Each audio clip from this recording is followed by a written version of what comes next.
Hello and welcome to this new video in which we are going to explore the new features in SEQui2R 1.2. I have loaded here two instances of SEQui2R in Logic Pro. You can see there are many differences in the interface between the two versions. We start with the way we choose the sounds in SEQui2R 1.2. Before, you would choose a sound style and then a sound source. In 1.2 instead we choose a sound style.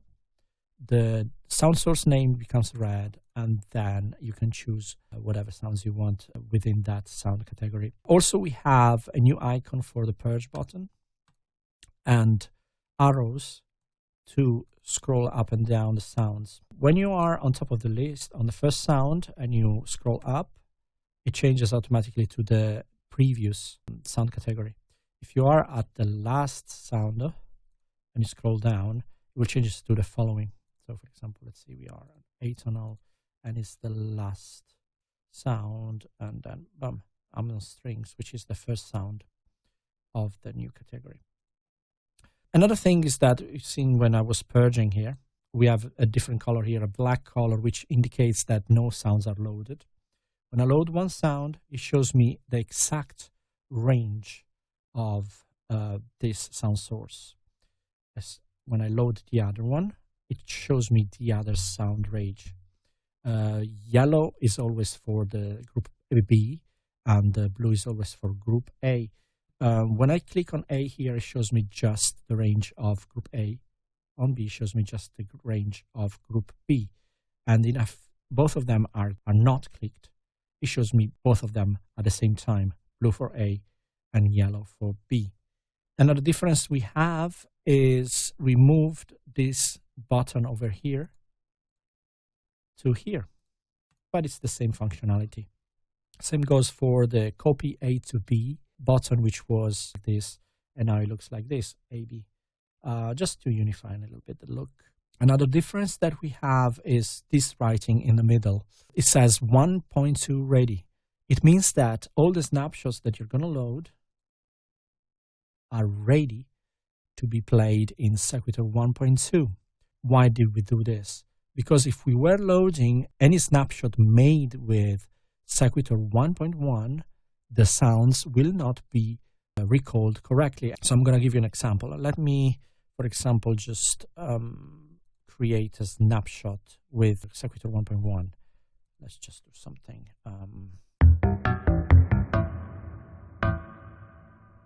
So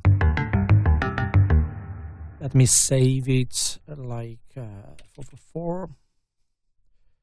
Now it's gonna appear on this list as well. But as you can see, the sound is not the same one. Let's say you have created a snapshot for your own project. So you would have to load it by clicking this button that says Open 1.1. Then you load your 1.1 snapshot, click again on it, and it becomes 1.2 ready, and then you can save it.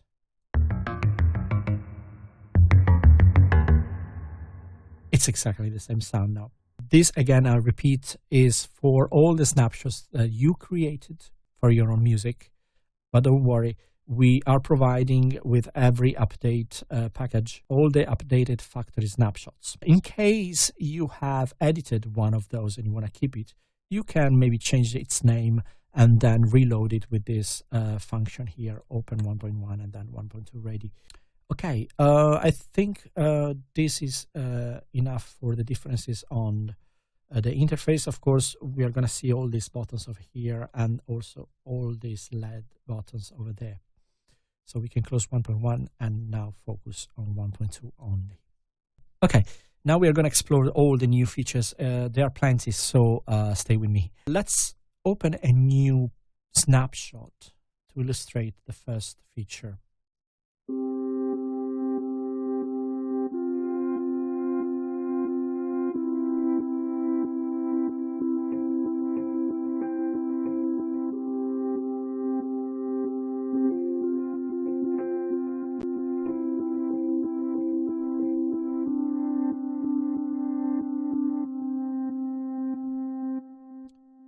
Okay, this is not a new sound. As you can see, the sound source loaded is just a keyboard Rhodes, which we had already before. But the new thing is the way it's played. It's actually played in reverse. So SEQui2R 1.2 can play sounds in reverse, and it can reverse them per step. I have this phrase here that illustrates that very well. The red steps are triggering normal sounds, while the blue steps are triggering reverse sounds. Okay, let's slow it down.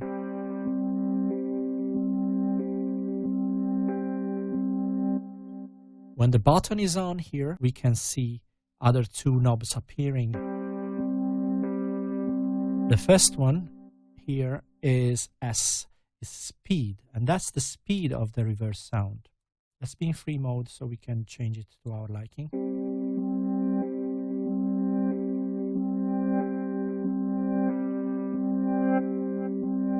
Now I made it faster so you can see this kind of sucking noise being more prominent as opposed to this.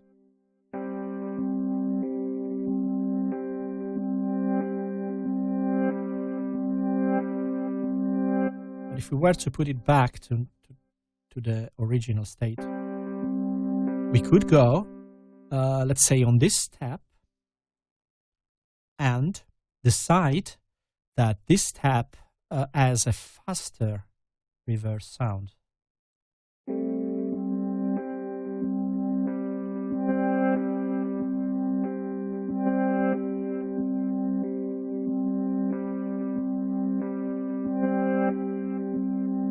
So it's more prominent. Also, this knob over here controls the volume of just the reverse sound.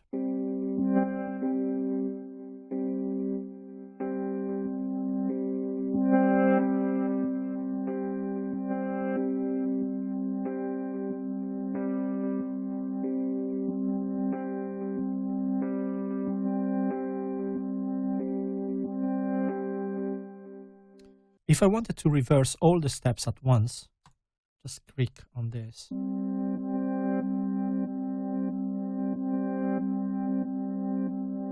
And all of them will be reversed. If I declick it, it goes back to its previous state. Another thing, this icon over here is the master reverse switch.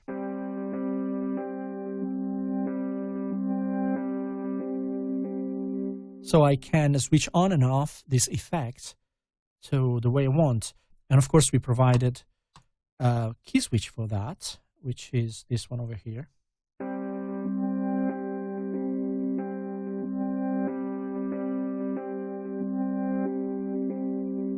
And the cool thing is that we can assign a reverse sound to each step. So let's do a new sequence, like maybe 16th.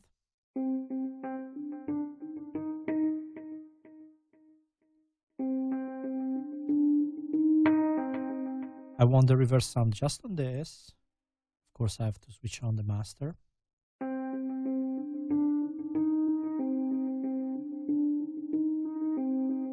Also, I can choose maybe a kick drum.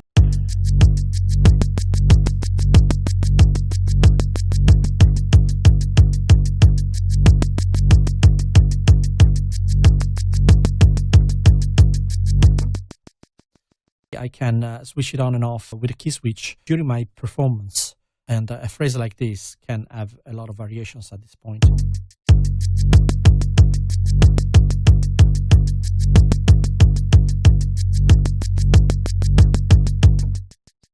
We've seen that by opening this like a can of worms, there are a lot of things appearing here on this new SEQui2R view. So let's go through all of them. Let's concentrate on the stutter mode. To illustrate that, I'm going to create a brand new phrase.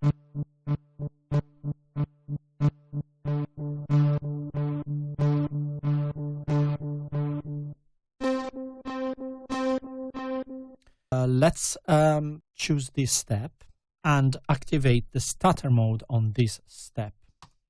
We have two different stutter modes. Mode 0 divides the 16th note step in how many subdivisions or repetitions we set with this slider here. So for example,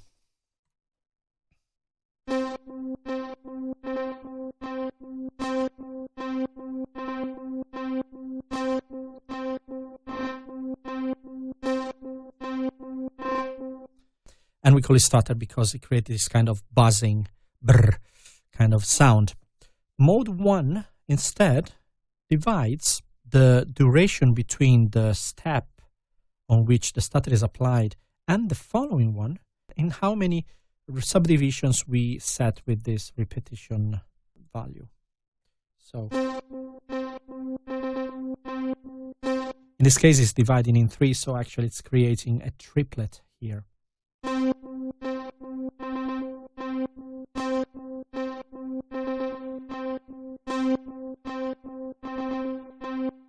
We can assign a different stutter value for each of these steps. So on this step over here, I'm going to do 5.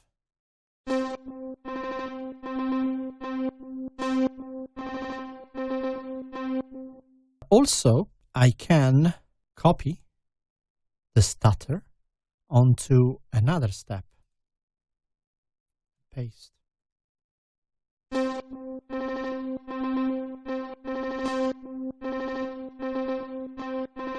And as you can see, this table here is representing the values of velocity.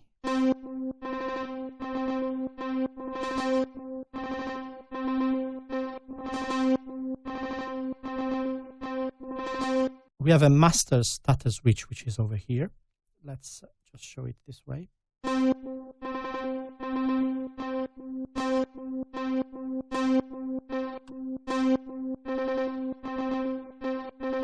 One thing to remember is that to be sure that the stutter works, we need always to save the phrase. Even if we were in free mode and then we start switching on off the stutter, it wouldn't really work. The stutter needs to be applied to the phrase.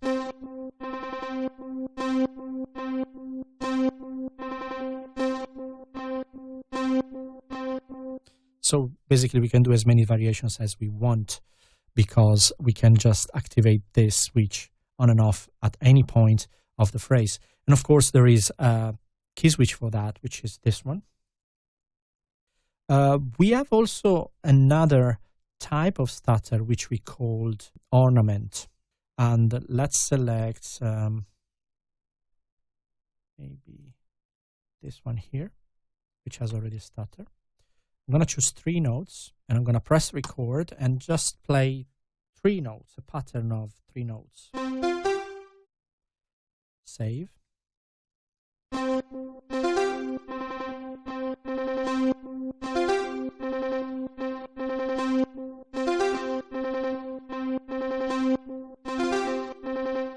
So this way I can create this kind of sub-melody, this ornament melody for each of the steps. And this melody can be also in mode 1 or mode 0.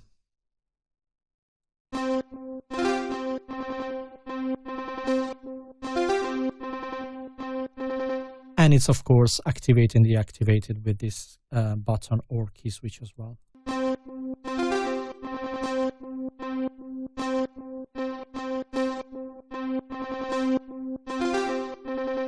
As you can see, the steps which have a stutter applied to it become blue.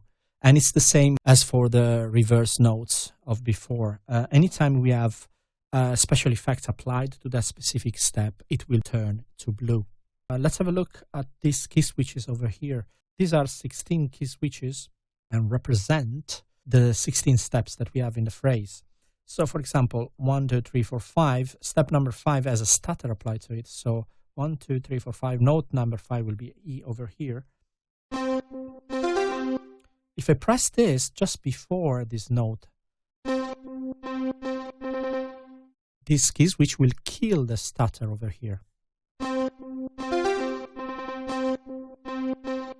And it will kill only just this one. as opposed to this button that kills all the stutters as long as the button is off. This key switch over here, or this collection of key switches, will kill the stutter that is on the step represented by the note. If I want to kill this one, it will be 9th, this one.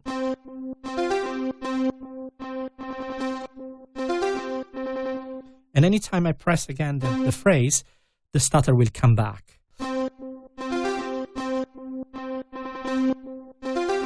So you can use this one in a live performance and just switch on and off the stutters or the ornaments that you want or don't want. The next feature we are going to explore is the random notes generator. Let's create a new sequence.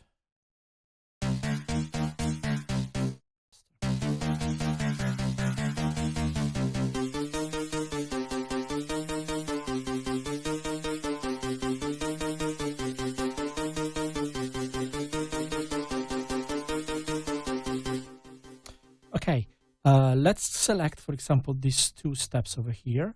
Press this button, which stays for random for both of the steps. Let's stay in free mode for a second. And let's select as well C minor, for example. Switch it on.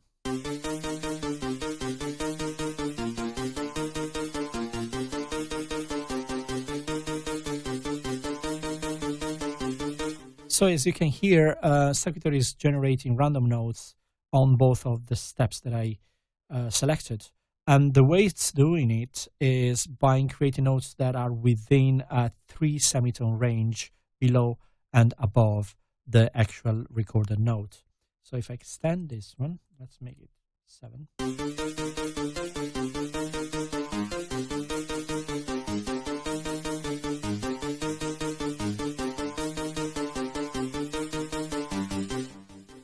We can also press this button here and make all the steps random.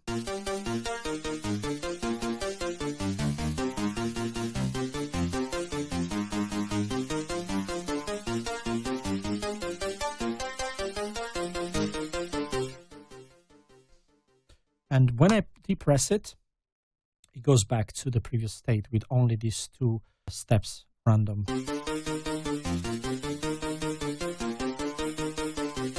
This master switch here will, of course, switch on and off these random generated notes only when you saved the phrase. So let's save it.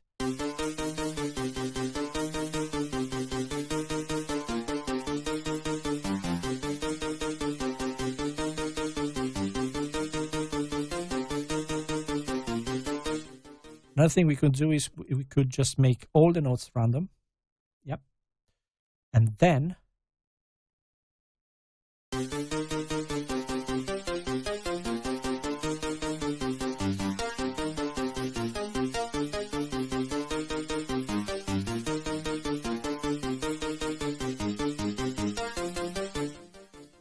this way we can have some multiple phrases generated out of one phrase only. And we have a key switch for this, just this one over here.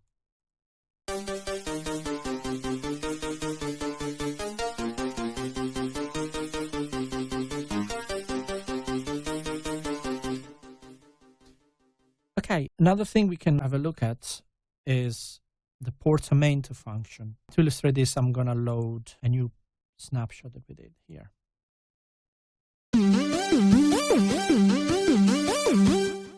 You see that every note has got this kind of legato effect, portamento or glide.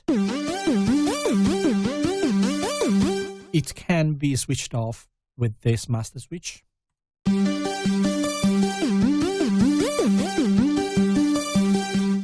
And of course, also this effect is per step. The blue ones have the portamento effect, the red one don't.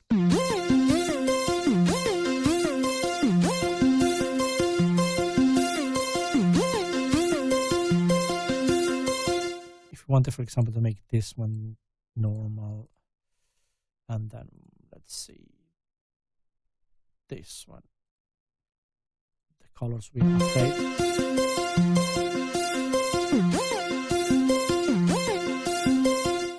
The amount of glide and the depth of this effect can be set in the option page here.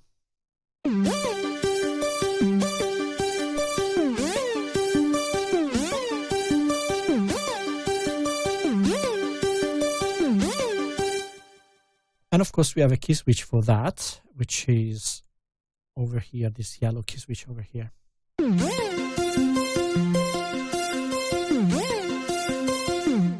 The stutter, the reverse, the random, and the portamento are savable per phrase. So there might be phrases like this, which has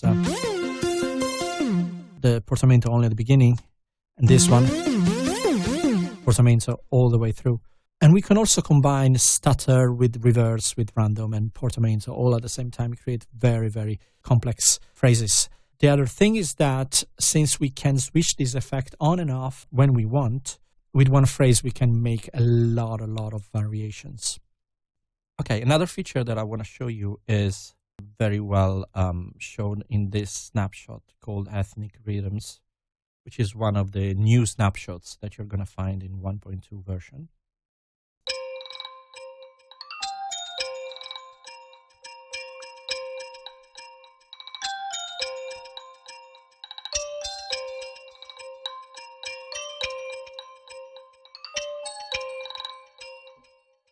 As you may have noticed, one of the two sound sources plays all the time while the other one it just plays on certain steps. In fact, if we check, for example, this step, we see that sound source B here is highlighted on this button, while A is not. That means that sound source B is actually playing, is the only sound source playing in this very step. Then let's check other steps. Here, again, sound source B is playing and A is not. We can do this now on a step basis.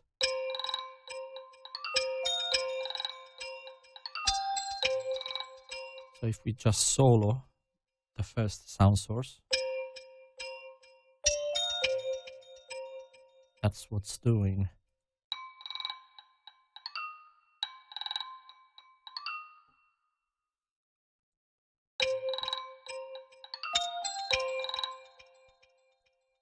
So by just simply selecting A or B with these buttons, we can choose which sound source is playing at what specific step. Another thing I'm going to show you is this side of the interface, this letter R here. If we click it, a few buttons appear. This is the new randomization engine. With this one, we can generate random phrases.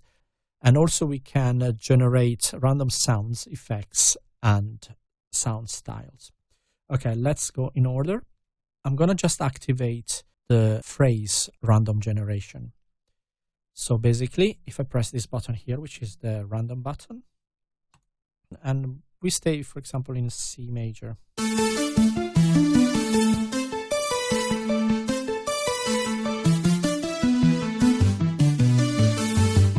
One thing to mention is that these random generated phrases are saved automatically in the phrase memory. So it's a destructive function.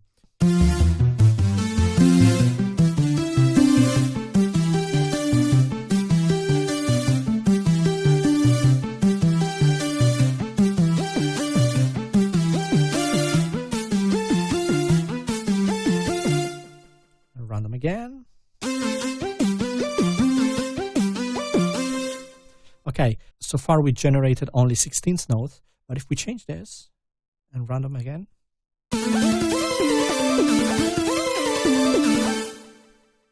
or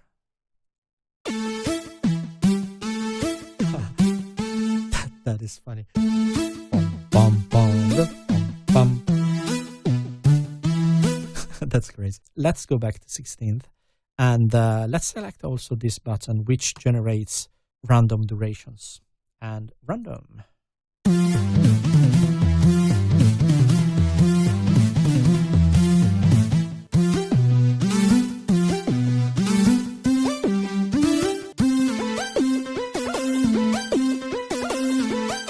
Of course, you need to be a little bit lucky, but some of them are really cool. Let's generate one more on 16th.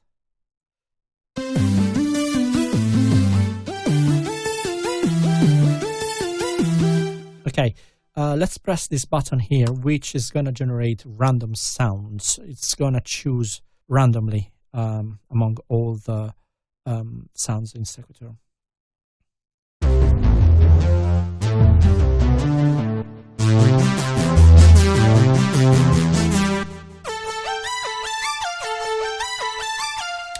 By pressing this button, SEQui2R actually looks for sounds in the categories that are here selected. So let's say I want to have only ethnic sounds. We have to choose at least one first. So SEQui2R knows that we want to use this sound type, and press random.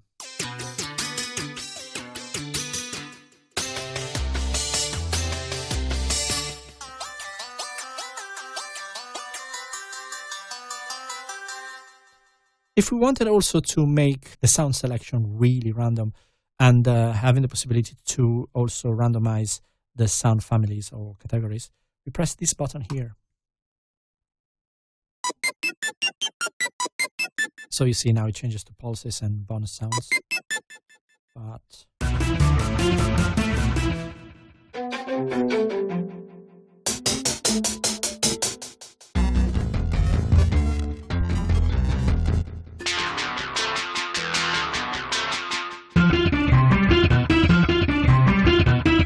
of course, now the random notes generator was still on, but I can just randomize the sounds and keep the same phrase I want.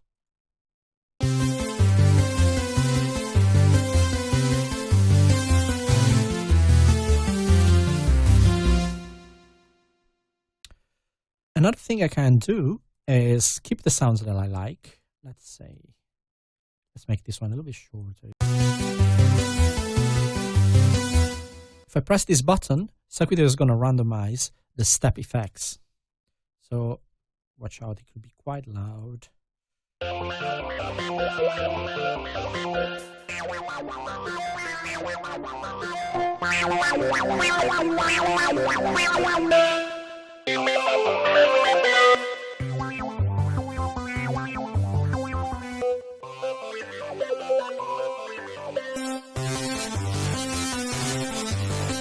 So there are so many sound variations, and if you're stuck with creativity, this can really be of great help.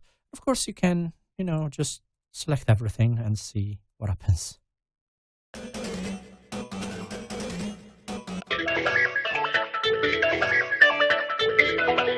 And so on. Another thing I want to show you is the system page. We realized that with all these possibilities of key switches, somebody might get confused which key is doing what. So we provided map by selecting the system page and key switch map, and you can see all the key switches laid out on this picture.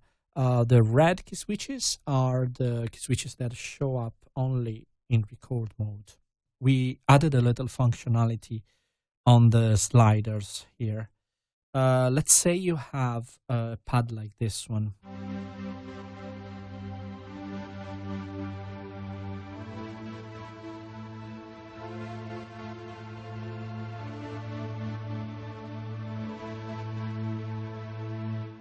There is only one note on the first step, and it lasts for the whole phrase. What's unique about this phrase is that the step volume, it's going up and down, creating this kind of pulse. The first sound source has this pulse going on, while the second one doesn't. So if we wanted to accentuate this pulse, we would have to go there and just raise up every volume and up and down one by one. So we added this by keeping pressed Alt while we move the last slider. All the values move of the same amount.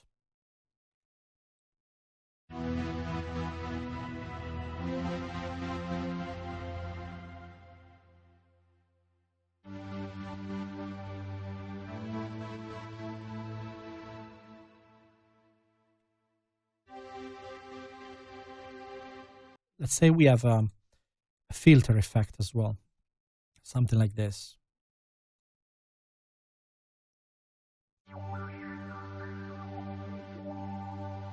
and we wanted just to adjust a little bit this effect, make it less prominent, we can press Alt and move the last slider. They will all move all together of the same amount.